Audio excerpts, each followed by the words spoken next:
రైతులకు శుభవార్త. ఇటీవల కేంద్ర ప్రభుత్వం, రాష్ట్ర ప్రభుత్వం రైతుల కోసం అనేక సంక్షేమాలు, పథకాలను అమలు చేసింది. భారతదేశంలో వ్యవసాయం వెన్నెముక లాంటిది. భారతదేశ ఆర్థిక వ్యవస్థలో వ్యవసాయం ప్రధాన పాత్ర పోషిస్తుంది. ఈ వ్యవసాయం కోసం కేంద్ర ప్రభుత్వం, రాష్ట్ర ప్రభుత్వం రైతులకు సబ్సిడీల ద్వారా విత్తనాలు, ఎరువులు, వ్యవసాయ రుణాలు, యంత్రాలు,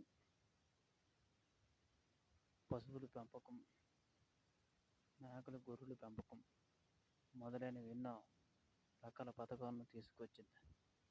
దీనితో పాటు ప్రధానమంత్రి ఫసల్ బీమా పథకం ద్వారా పంట పొలాలకి బీమా సదుపాయం కల్పించడం, ప్రధానమంత్రి కిసాన్ యోజన కింద ప్రతి సంవత్సరంలో 3 విడతల లెక్క అందరికి 2,000 చొప్పున అకౌంట్లో వేయడం.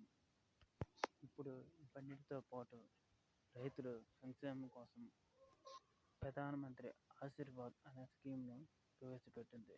ఈ స్కీమ్ యొక్క ఉద్దేశం ఏమిటంటే, 1 ఎకరా రైతు ఉన్న వారికి 5,000 రూపాయల ఆర్థిక సాయం చేస్తుంది. ఈ స్కీమ్ ముందుగా జార్ఖండ్లోనూ ప్రవేశపెట్టారు. ఇప్పుడు ఏపీ, తెలంగాణ కూడా త్వరలో అమలు కాబోతుంది.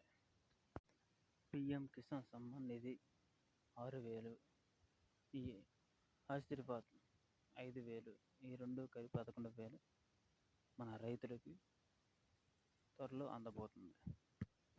మీకు మా ఛానల్ నచ్చినట్టయితే లైక్ చేయండి. మరిన్ని అప్డేట్స్ కోసం ఛానల్ని సబ్స్క్రైబ్ చేయండి.